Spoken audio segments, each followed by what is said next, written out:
My generation is on the way out.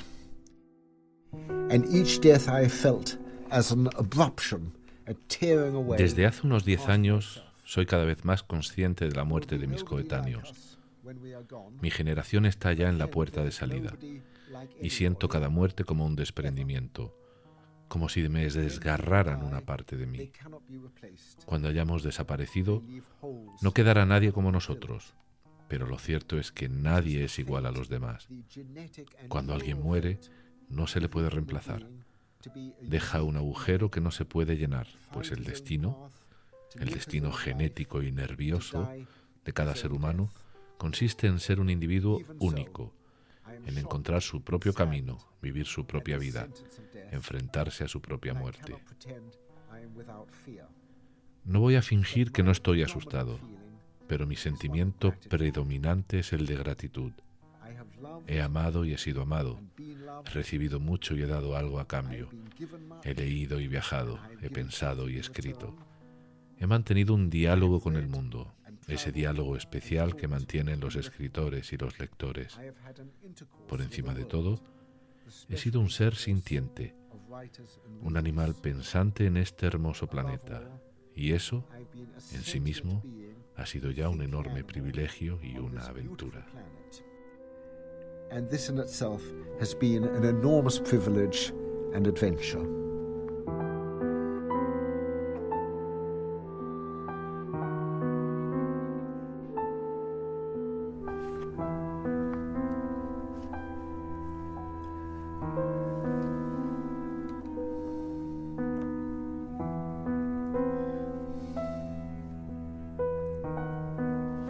So, that's it.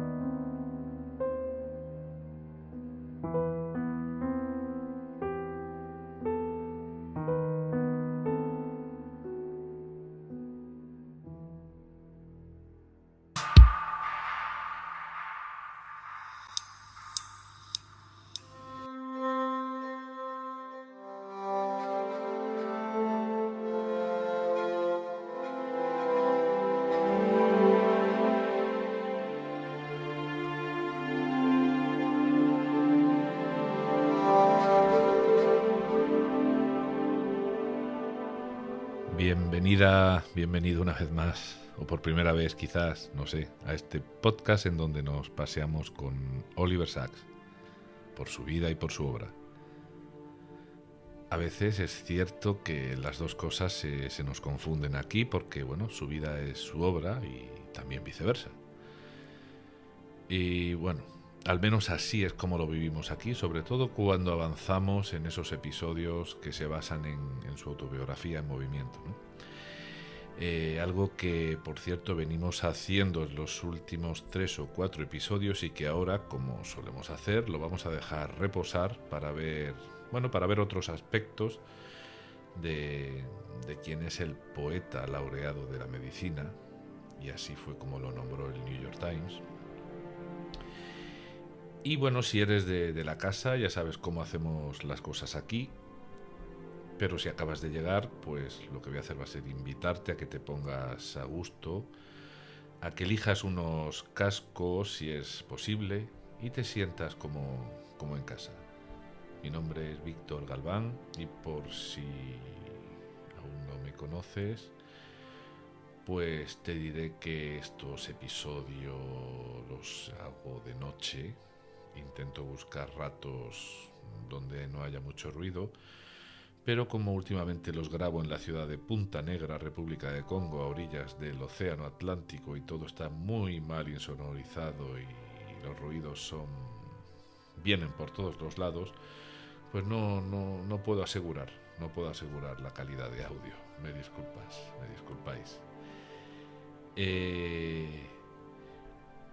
Igual para ti no es de noche, porque igual estás conduciendo de camino al trabajo, o a lo mejor aún no te has levantado de la cama. Sea como fuere que te encuentres, mi intención es, la de transmitirte cercanía e intimidad, y que te sientas a gusto. Y hasta que te emociones, que reflexiones, que empatices, que estos minutos de podcast te hagan sentirte bien y alejado, ¿no? O alejada de los ruidos, de las prisas, incluso del bullicio mental y emocional de, ¿no? de estas cosas tan desagradables que nos rodean, ¿no? Toda la política, las guerras, estas crisis que parece que no tienen fin, esta pandemia que va y viene. Y bueno, pues además de los estresores ya pues domésticos y de la vida social, ¿no? Que todos sufrimos de una manera u otra. Así que, ¿por qué no? Tomemos un par de respiraciones profundas.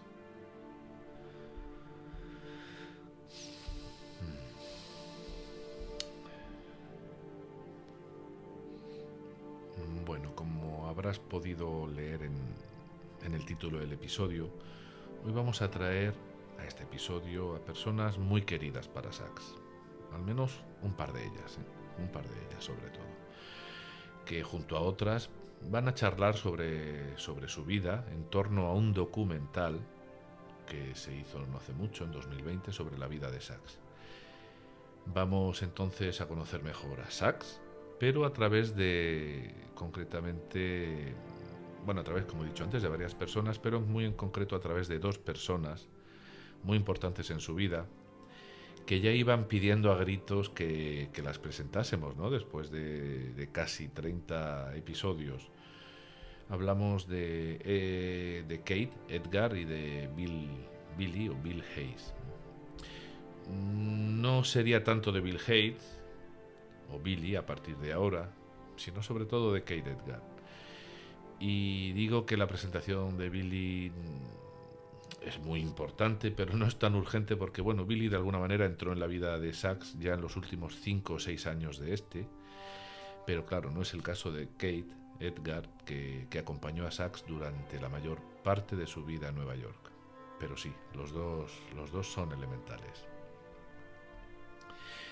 Y vamos a hablar de los dos porque este episodio está basado en un vídeo de YouTube, una charla, bueno, que hay entre varias personas, que se hizo online.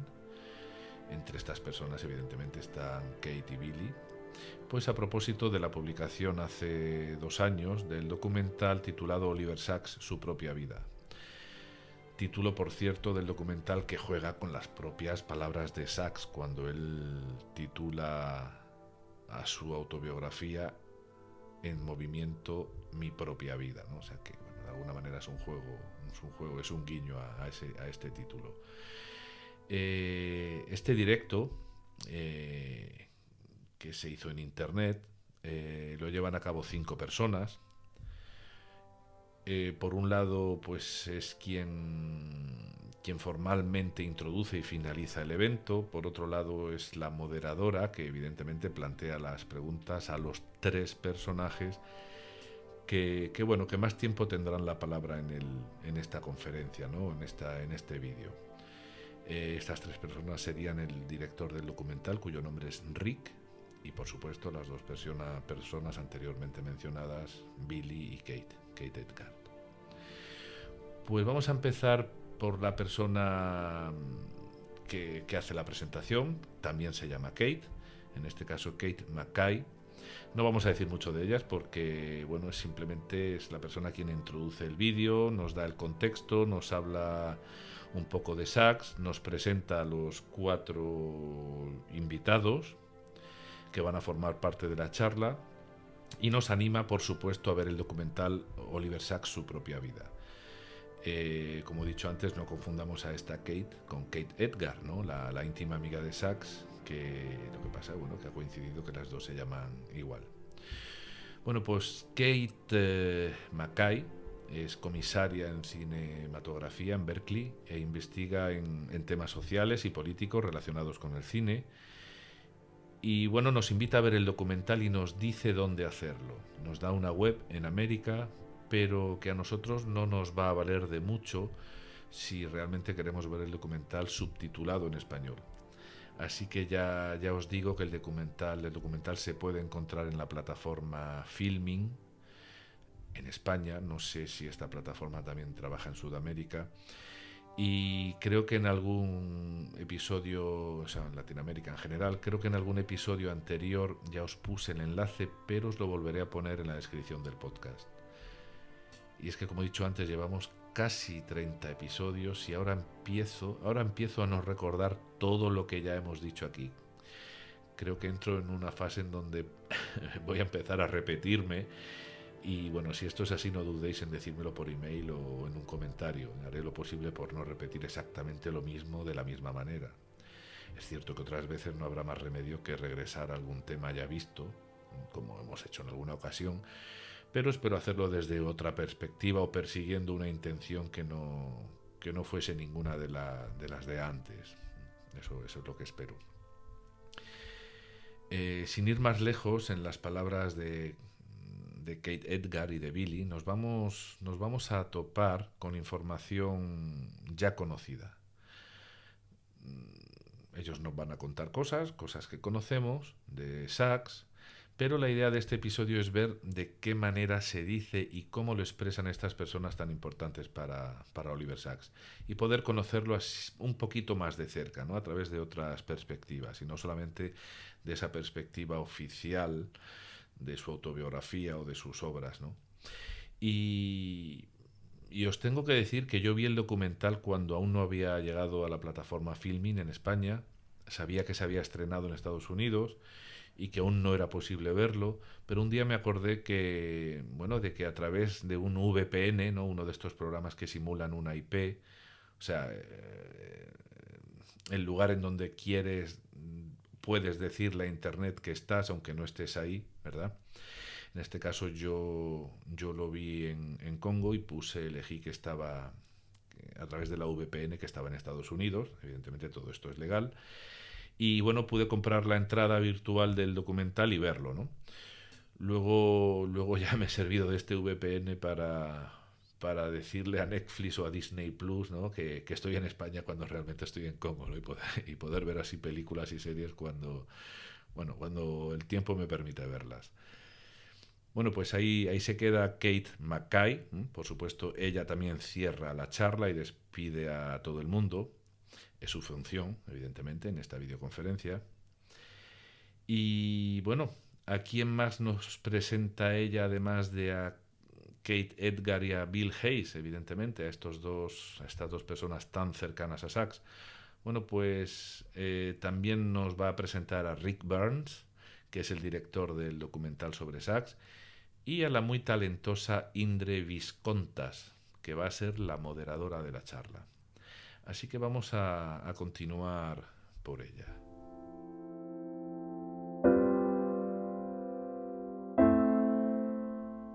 Bueno, pues Indre Viscontas. Lo que hace ella es la labor de moderadora de la charla, como acabo de comentar. Indre es neurocientífica y soprano de ópera, ni más ni menos. Tiene un doctorado en neurociencia cognitiva y es profesora de la Universidad... Sí, profesora de psicología en la Universidad de San Francisco y miembro también de la facultad del conservatorio. Ella dice algo muy bonito sobre su decisión de convertirse cuando era joven en neuropsicóloga y además cuenta un episodio muy curioso que enseguida lo vamos a abordar. También dice que se ha encontrado con mucha gente dedicada a la neurología o que quiere dedicarse a la neurología y que todas estas personas que conoce, pues de alguna manera mencionan a Sachs, ¿no? Que parece ser que Sachs es un cliché. Mencionar a Sachs es un cliché en el ámbito neuropsicológico o psicológico. Ella misma, a punto de entrar ya en la universidad, se encontró con la duda, como le ocurrió a Sachs y como nos ha ocurrido a muchos, de si estudiar esto o estudiar lo otro, ¿no? Bueno, pues ella dudaba entre hacer medicina o dedicarse exclusivamente a la música o hacer psicología. Y bueno, parece ser que por su currículum pudo hacer casi de todo, ¿no? Porque es neuropsicóloga, es profesora de música. Y bueno, ella dice que tuvo la suerte de leer el libro de Sachs, que ya hemos presentado aquí en alguna ocasión y del que hemos hablado un poco, el libro Un antropólogo en Marte, y que se enamoró de la forma en la que Sachs contaba las historias, ¿no? Y por primera vez en su vida dice que le escribió una carta a un famoso. Así que buscó como pudo la dirección de Sachs y le envió la carta. Y unas semanas más tarde recibió una carta de él, como no, y la puso en su cuarto, pinchada en la pared, pues para poder verla pues todos los días, ¿no? Dice que estaba ya estudiando psicología y un día entró en su habitación un amigo de la familia que estaba visitando a la familia y se asomó, vio la carta pinchada en la pared y le dijo a Indre: anda, ¿conoces al primo Oliver? Claro, ella se quedó de piedra y, bueno, en efecto, aquel señor era primo de Oliver Sacks. Con el tiempo se conocieron en una cena con estos amigos de la familia y primos de Sacks, y dice ella que, bueno, que estaba entusiasmada de estar comiendo frente a él en la mesa, pero bueno, dice que él no le hacía mucho caso, y hasta que alguien en la mesa le dijo a Sachs, le dijo: Oliver, ¿sabes que Indra es cinestésica? Esto ya lo hemos hablado, ¿no? Cinestésica en este contexto quiere decir que, bueno, que hay gente que tiene los sentidos muy, ¿cómo diría?, muy potenciados y entrelazados unos con otros, ¿no? Entonces hay gente que ve letras y números y las asocian con colores u olores, y esto sí lo hemos comentado alguna vez, ¿no? Sobre todo en aquel libro de Luria. Bueno, entonces dice que Sachs se levantó de la mesa, salió del salón y llegó con unos papeles que no eran otra cosa que un borrador que estaba escribiendo en ese momento para el New Yorker sobre la sinestesia. Y entonces dice Indre, perdón, que en ese momento, bueno, pues ya ya empezó a hacerle algo más de caso, ¿no? Parece curioso. Eh, sí, parece curioso porque un hombre que parece ser que la gente, entre comillas, normal o sin problemas o sin curiosidades neurológicas apenas le interese, y que se vuelva tan atento de repente a hacia cualquier persona con alguna desviación, ¿no? Y me refiero a una desviación en términos estadísticos dentro de lo que podríamos llamar personas neuronormativas, ¿no? O sea, que salgan de la norma, ¿no? Si es que bueno, se puede aplicar este término de neuronormativo, porque todos tenemos nuestras diferencias, ¿no? Eh, es cierto que no debía ser fácil vivir con alguien así, con alguien como Sachs, y bueno, y esto seguro que un poquito más adelante no nos lo dirá Billy, ¿no? Sino en este episodio, en el siguiente. Bueno, pues Indre, como moderadora, ¿qué va haciendo? Pues va haciendo su trabajo, va dirigiendo preguntas a unos y a otros, como es su cometido, y en un momento dado se dirige a Rick Barnes, el director del documental, porque al fin y al cabo recuerdo que esta videoconferencia se hace con motivo del estreno del documental, y vamos a pasar entonces al director, a Rick Barnes.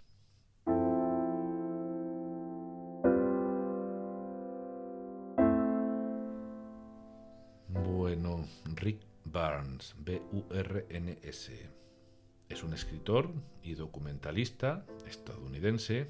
Ha hecho documentales sobre la Guerra Civil Americana, sobre la construcción de Nueva York en los años 20 y 30, tiene varios premios Emmy, y bueno, toda esta información pues realmente se puede encontrar en internet, como también en internet se pueden ver algunas de sus películas o trailers si googleamos un poco. Pero lo que nos interesa de él es ver qué le responde o qué le dice a Indre cuando ésta le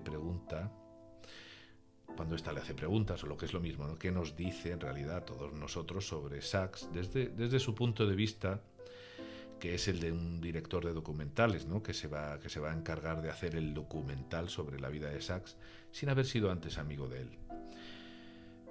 Rick le responde a Indre cómo comenzó el proyecto.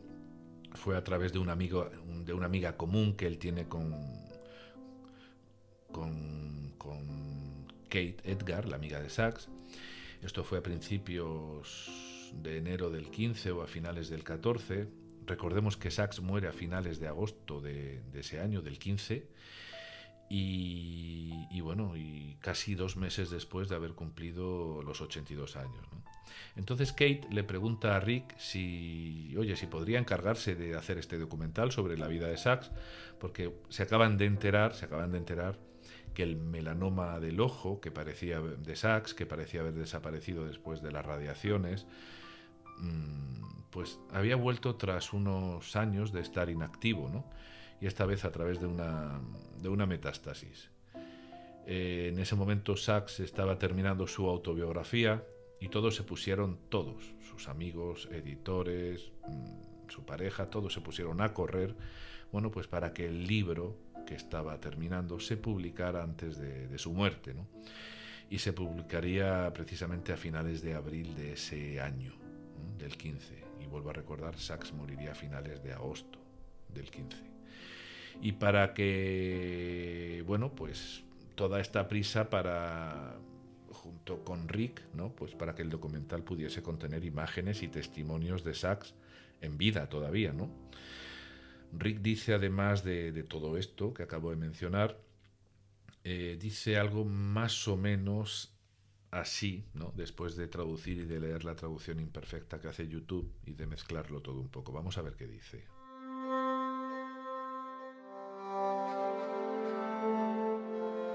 Después de pensar sobre cómo abordar el documental, pensamos que lo mejor era hacerlo en el momento en el que Oliver se encontraba. Y ese momento era un momento realmente extraordinario en lo que concierne a la historia que hay que contar. Un hombre de 81 años que acaba de escribir sobre su vida, que acaba de terminar el manuscrito, pero que aún el libro no está publicado. Una autobiografía notablemente sincera en donde hablaba sobre su sexualidad, su infancia atormentada y sobre las luchas de su vida. Cosas que nunca antes había compartido más allá de un círculo muy pequeño de amigos. Y a todo esto hay que añadirle que en enero de ese año recibió una sentencia de muerte. Sachs quería hablar, quería hacer una declaración con su escritura y también con la película. Así que nos amontonamos y ese fue el principio del documental. Bueno, y así es. Podemos ver en la película cómo en su salón de Manhattan, en Nueva York, están Rick, Kate, Billy, más gente alrededor de ellos, en donde Sachs lee fragmentos de su autobiografía, que todavía no se había publicado. Y bueno, básicamente ese set de rodaje no hubo que prepararlo porque fue en casa, en el salón de casa, en el salón y en alguna de las habitaciones también, en ese gran salón de su casa de Manhattan, ¿no? Con ese piano traído de Inglaterra, presidiendo las escenas. Indre, la moderadora, lo que hace ahora es que lleva a Rick al momento justamente opuesto, ¿no? Lo lleva al final del documental, o sea, pasamos del principio al final, y bueno, un final que es muy emotivo, y le invita a Rick a que hable de esa masterclass que hace Sachs sobre el fin de la vida, ¿no? Sabiendo además pues que a él le queda poca, ¿no? Rick dice algo que Sachs diría sobre lo que escribiría, ¿no? Que su despedida de este mundo es a través de un acto de gratitud, de agradecimiento a la vida, no sin estar libre de miedo, pero Sachs, dice Rick, estaba tan concentrado, tan inmerso con el equipo del documental y las revisiones de su autobiografía que consideró aquellos últimos casos como su último caso de estudio, o sea, él mismo, ¿no? Como caso de estudio. Pero no tanto el estudio de sí mismo por su enfermedad, ¿no? Como siempre hizo con los demás, sino por la llegada de su muerte, ¿no? Y no tanto a través de disertaciones filosóficas, no sé, vagas o etéreas sobre el sentido de la vida y de la muerte, esto son cosas que añado yo, sino por su inmensa gratitud, ¿no? Y el reconocimiento, una vez más, y sería la última, de la importancia, ¿no? De la preponderancia, de la presencia de sus padres siempre en su vida, ¿no? De su familia siempre en su vida. De esos meses finales salieron algunas historias que se encuentran en un mini libro póstumo que se titula Gratitud y del que no vamos a hablar aquí ahora porque ya llegará el momento de hacerlo cuando a través de su autobiografía, pues que evidentemente lleguemos al final de su vida. Lo que sí quiero hacer ahora es volver a leer esas palabras del comienzo del episodio cuando ya él se sabía mortalmente enfermo. Vamos a repetirlas porque son palabras para repetirlas, porque son palabras también dichas desde, me da igual, desde una ontología biológica o desde una biología ontológica, si es que esto puede tener algún sentido, que cada uno lo entienda como quiera. Ahí vamos con el mismo texto del comienzo del episodio.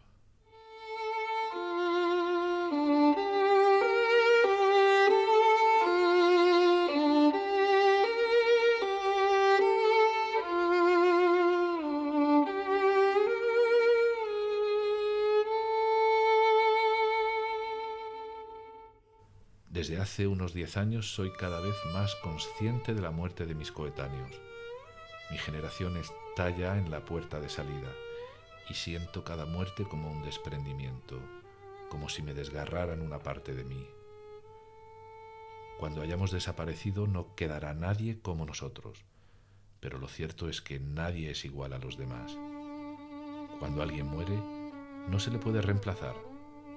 Deja un agujero que no se puede llenar, pues el destino genético y nervioso de cada ser humano, consiste en ser un individuo único, en encontrar su propio camino, vivir su propia vida, enfrentarse a su propia muerte.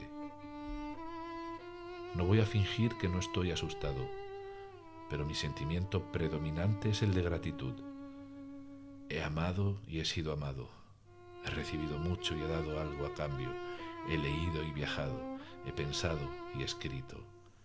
He mantenido un diálogo con el mundo, ese diálogo especial que mantienen los escritores y los lectores. Por encima de todo, he sido un ser sintiente, un animal pensante en este hermoso planeta. Y eso, en sí mismo, ha sido ya un enorme privilegio y una aventura.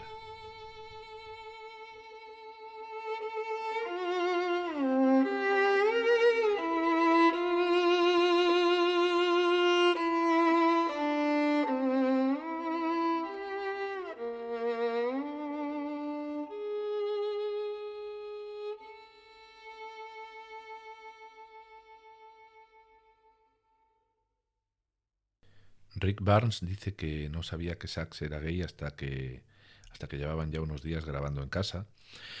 Y dice que a Sax le costó decir tanto a él como al equipo de grabación que estaba realmente con Billy, que Billy es su pareja. Cuando lo presentó al equipo del documental, ya Sax llamó a Billy, que andaba al parecer por la cocina, y le dijo que viniera. Y cuando llegó les dijo al equipo: este es Billy, que vive arriba, y es a quien le dedico el libro. Bueno, aún le costaba abrirse a ese respecto, como dirá Billy en esta misma charla un poquito más adelante. Y no fue hasta que su autobiografía se publicó que no se dio él mismo el permiso de hacerlo. Así que ya que hemos introducido a Billy, pues vamos a seguir con él.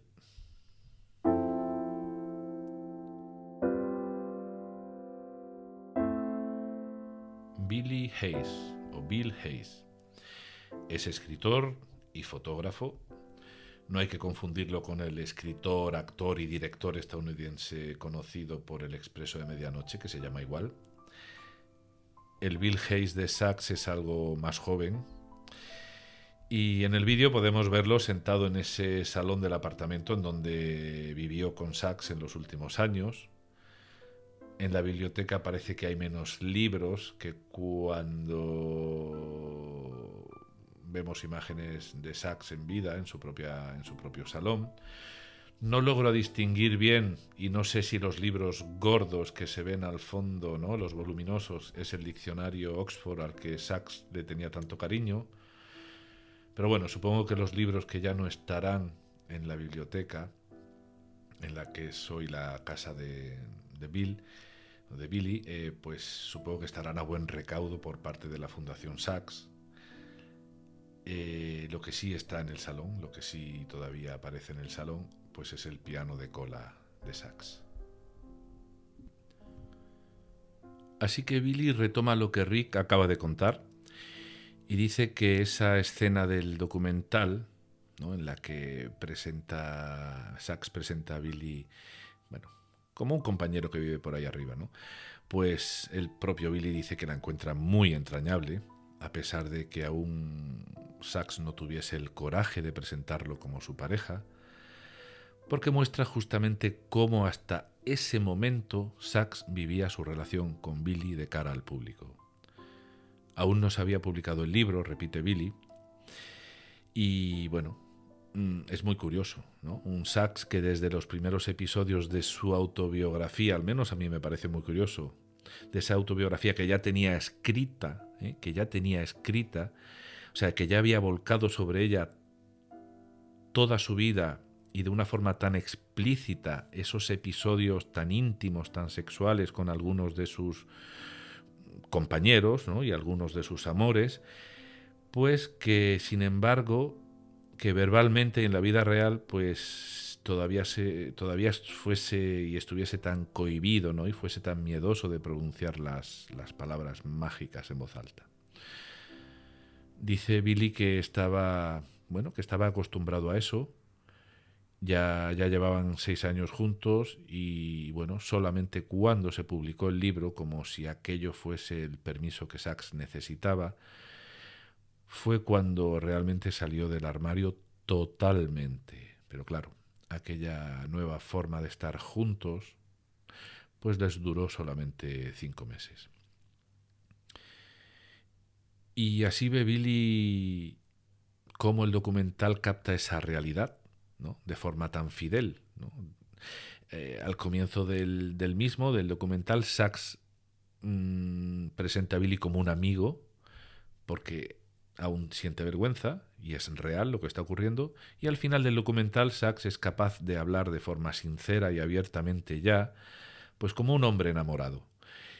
¿Por qué? Porque ya está el libro publicado, es muy curioso. Así que el documental captó en tiempo real esa transformación de Sachs. Dice Billy que a pesar de conocer las historias de su pareja, de Oliver Sacks, sobre su vida atormentada de niño, su relación con las drogas y algunas de las cosas que Sacks nos cuenta en sus libros, verlas retratadas cinematográficamente y tan bellamente narradas por Oliver, dice que le producen un gran placer y evidentemente no podría ser de otra manera.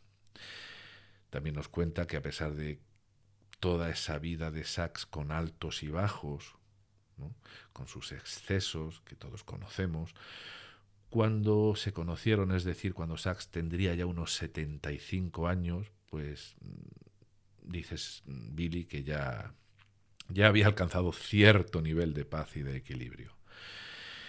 Y que, por supuesto, parte de esa paz se la debía Sacks a su íntima amiga y editora Kate Edgard.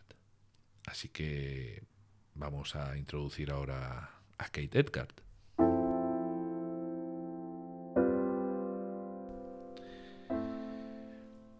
A ver, Kate. Bueno, pues Kate Edgard ha sido editora y ha trabajado e investigado al lado de Sacks desde 1983. Lo acompañó en la mayoría de sus viajes hasta el final. Y a partir de la muerte de Sacks, pues se fundó la Fundación Oliver Sacks y ella, Kate, es su directora ejecutiva. Y a pesar de ser bastante más joven que Sacks, Indre, la moderadora de la charla, presenta a Kate como la madre, esa madre postiza en el buen sentido, ¿no?, o la madre que de alguna manera reemplaza a la verdadera madre de Sacks, ¿no? Y lo dice de una manera muy cariñosa. Y es que Kate cuidó mucho, más que de los escritos. O sea, me refiero que Kate cuidó mucho más que los escritos de Sachs. O sea, su trabajo era cuidar de los escritos, corregir, mejorarlos, pero no solo cuidó de eso, sino que realmente cuidó de Oliver Sacks. Estamos seguramente frente a la persona más importante para Sacks fuera de su familia y dejando Billy también fuera de la ecuación, porque en realidad hablamos de su amiga, ¿no? De su amiga y colaboradora íntima por más de 30 años. Bueno, pues Kate nos habla y es categórica, categórica en cuanto empieza a hablar. Dice muy claramente que los comienzos con Sacks en los 80 no fueron fáciles. No era la persona más o menos, aquí coincide con Billy, no era la persona más o menos equilibrada de los últimos años, ni de lejos, pero sí que era la persona más interesante que jamás había conocido nunca, ¿no? En su vida. Dice que hasta que no se acostumbró, terminaba las jornadas de trabajo con él exhausta de tanta información y tanta actividad mental. Y también dice que en cuanto lo conoció se sintió muy atraída por él y en muchos niveles. También dice algo curioso, curioso e interesante, que se dio cuenta, para esto supongo que hay que tener una especie de sentido especial, que se dio cuenta de que Sacks se prevenía él mismo del tipo de escritura que quería hacer, por miedos o por lo que fuese, y se dijo que tenía que ayudarlo, y se dijo ella que tenía que sacarlo de ahí. Así que es bonito ver cómo Kate pronuncia estas últimas palabras, ¿no? Esta última frase, la de sacarlo de ahí. Ella sabe, o solamente ella supongo que sabe a qué se refiere, porque en este momento de la grabación pues acaba la frase y se queda con la mirada perdida, ¿no? Pienso que solo ella en su memoria podrá recrear aquellos años de cuyos detalles los demás pues no sabemos nada. Bueno, acto seguido, Indre, que sabe muy bien qué preguntar, que para eso es la que está dirigiendo este encuentro, pues le dice a Kate que nos hable también, ¿no?, de esas notas a pie de página que resulta que eran más extensas que el propio texto. Y Kate dice que es cierto, pero que las notas en realidad no eran pegotes secos, ¿no? Sí, que estaban ahí, no para hacer bultos, sino que estaban llenas de sentido, ¿no? Que eran maravillosas. A ella misma también le encantan las notas, ¿no?, a pie de página. Lo que hacía era intentar trabajar con Sacks en que las notas fueran pasajes del texto, más que algo despegado del mismo. Pero que el verdadero quebradero de cabeza de esas notas era la lucha con las editoriales, ¿no?, que eran al fin y al cabo quienes tenían que publicar el libro.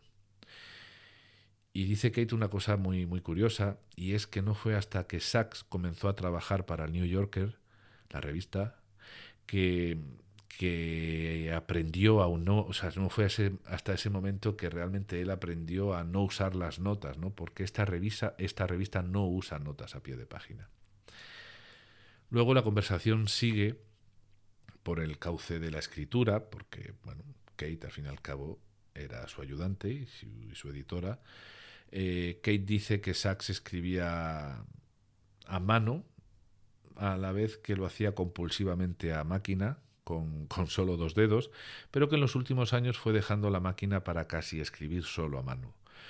Él le daba las hojas escritas a Kate y ella anotaba en la misma hoja sus comentarios y luego lo trabajaban juntos, línea por línea, párrafo por párrafo. Dice ella, el trabajo era muy intenso. No es la forma típica de trabajar entre un escritor y su editora. Lo normal, dice ella, hubiera sido que el autor terminase el manuscrito, se lo enviase a revisión al editor y que unas semanas más tarde el escritor, ¿no?, lo recibiera con algunos comentarios o como mucho con algunas notas al margen. Pero Sacks no era suficientemente paciente a tener todo el el manuscrito terminado. Y esto, si has escuchado el episodio anterior, seguramente te recuerde a aquellas páginas cuando se fue a Londres y escribía en ellas despertares a trocitos, como se escriben las cosas, a trocitos, pero que al final de cada noche, de forma impulsiva y excitado e ilusionado, pues se las entregaba a su madre. Así que es muy curioso este paralelismo entre lo que hacía con su madre cuando escribía despertares y lo que hizo luego siempre con Kate, con su mejor amiga.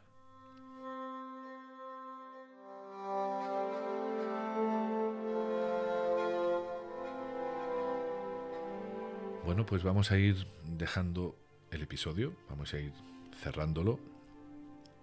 Como habrás leído cuando has ido a escuchar el episodio en el título, pues esta es la primera de 2 partes, así que en el episodio siguiente seguiremos con esta charla.